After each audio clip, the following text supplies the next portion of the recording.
Hello everyone, कैसे हो सभी। तो आज मैं आपको बताने वाली हूँ परियों के बारे में। परियां नाम लेते ही सबसे पहले अपने बचपन की चीज़ें याद आई होंगी कि बचपन में दादी नानी हमें परियों की कहानी सुनाया करते थे। परियां जो है वो सबकी मदद करती हैं, वो बहुत अच्छी होती है, वो बहुत सुंदर होती हैं, ये सारी चीज़ें याद आती हैं। पर जब छोटे थे तब ये सारी चीज़ सच भी लगती थी कि भाई सच में परियां होती है, सबकी हेल्प करती हैं। पर जैसे जैसे बड़े होने लग गए, सोचने समझने की क्षमता जो है वो बढ़ने लग गई, तब से ऐसे समझ आने लग गया कि ये चीज़ें तो सिर्फ काल्पनिक थी, ये असल में थोड़ी होता है, परियां कहीं सच में थोड़ी होती है। पर क्या होगा अगर मैं ये कहूँ आपसे कि परियां सच में होती हैं? तो अपने भारत में उत्तराखंड में एक ऐसी जगह है जिसे परियों का देश कहा जाता है। वहाँ के लोग दावा करते हैं कि भाई उन्होंने परियां सच में देखी है, और 2-3 ऐसी घटनाएं भी घटी हैं वहाँ पे जो ये प्रूव करती है कि वहाँ परियां सच में हैं। उत्तराखंड को देवभूमि नाम से कहा जाता है। तो उत्तराखंड के टिहरी गढ़वाल जिले में खैंट नामक एक पर्वत है जिसके पास अब भी परियों का निवास है, ऐसा माना जाता है। तो खैंट पर्वत के पास में ही एक गाँव है, ठेठ गाँव। तो गाँव की रक्षा भी परियां ही करती है, ये माना जाता है। तो जो लोग हैं वहाँ ठेठ गाँव में, वो गढ़वाली भाषा यूज़ करते हैं। गढ़वाली भाषा में वो लोग आच्छरी बोलते हैं परियों को। तो खैंट गाँव जो है, वहाँ पे जाने के भी थोड़े बहुत रूल्स हैं, और वहाँ जाने के लिए भी थोड़े रूल्स फॉलो करने पड़ते हैं। जैसे वहाँ पे जो चमक धमक चटकीले टाइप के रंग के कपड़े होते हैं वैसे वाले नहीं पहनने चाहिए, लाउड म्यूजिक नहीं बजाना चाहिए, या फिर वहाँ के जो जीव जंतु है उनको तंग नहीं करना चाहिए, परेशान नहीं करना चाहिए।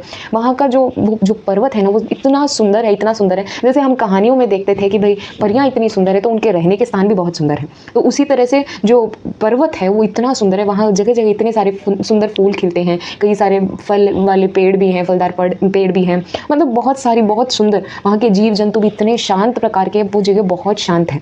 जाने का मन तो सबको करता है, वहाँ जा भी सकते हैं, पर थोड़े रूल्स फॉलो करने पड़ते हैं। एक इंसान के साथ ये घटना घटी थी, उसका नाम था जीतू बगड़वाल। तो वो ऐसा था ना कि उसको मुरली बजाना बहुत ज़्यादा पसंद हुआ करता था। जैसे ही ना, वो ऐसी चीज़ों में मानता नहीं था जैसे अपने हैं नॉर्मली, क्या परियां कल्पना है, स्टोरी है, बात मत करो उसकी, तो वैसे स्टोरीज ही तो है, सच में थोड़ी होती हैं, हम तो ऐसा सोच के इग्नोर करते थे। उसी टाइप का ही लड़का था, जैसे मुरली बजाना बहुत पसंद था। जैसे ही वो वहाँ पेड़ों के पास, उस सुंदर हरियाली के पास पहुंचा ना, उसका मन इतना बहल गया, उसे इतना फ्रेश फील हुआ। उसने सोचा कि अब मेरे को फ्रेश फील होता है तो मुझे वही काम करना चाहिए जो मुझे बेस्ट लगता है, जो मेरा फेवरेट है। मतलब उसने अपनी मुरली निकाली और उसने बजानी शुरू कर दी। जैसे ही वो बजाने लगा, जब घर से निकला तब उसकी माँ ने बोला था, बेटा कहीं वहाँ पर्वत के आसपास जाकर तुम मुरली वगैरह बजा मत देना। तो उसने कहा कि देख लेंगे, कुछ भी नहीं होता, ऐसा कुछ होता ही नहीं है। माँ ने बोला था कि वहाँ ऐसा कुछ होता है कि मतलब परियां जो है वो आके ले जाती है इंसान को। मैंने सोचा कहानियाँ, ये सब सच नहीं होता, पर हुआ ऐसा ही। वहाँ पे जब वो बजाने लगा मुरली, तभी परियां आई वहाँ पे और उसे लेकर चली गई। वहाँ पे अभी भी कई सारे लोकगीतों में जीतू का विवरण किया जाता है। वहाँ पे उन लोकगीतों में बताया जाता है उस व्यक्ति के बारे में कि उसके साथ ऐसा हुआ। तो भाई इन सारी घटनाओं के आधार पर यही कहना है कि उत्तराखंड में अभी भी एक ऐसी जगह है जहाँ पे परियों का होना माना जाता है। लोग दावे के साथ बोलते हैं कि यहाँ परियां रहती है, और परियां ही उस गांव की रक्षा भी करती हैं। बहुत ही रहस्यमयी जगह है। मेरा तो कहना है एक बार ऐसी जगह के बारे में जाना ही चाहिए। प्रैक्टिकली अगर सोचा जाए, परियां अगर ना भी दिखे हमें, पता नहीं ना, परियां अगर ना भी दिखे हमें, तो वहाँ पे जाके माइंड तो फ्रेश हो जाएगा। वैसे भी माउंटेन्स, वाटरफॉल्स, ऐसी जगहें माइंड को कितना रिलैक्स करती हैं। अपने सारे काम धंधों के स्ट्रेस वगैरह से हम दूर हो जाएंगे।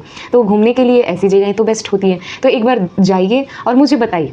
मैं भी जाऊँगी तो मैं आपको बताऊँगी कि मैंने क्या क्या वहाँ पे देखा, क्या क्या एक्सपीरियंस किया। और आप जाओ तो आप भी मुझे कमेंट सेक्शन में बताना। वीडियो पसंद आई हो तो लाइक करना, चैनल सब्सक्राइब करना, अपने फ्रेंड्स के साथ वीडियो ज़्यादा से ज़्यादा शेयर करना। Bye and have a great day.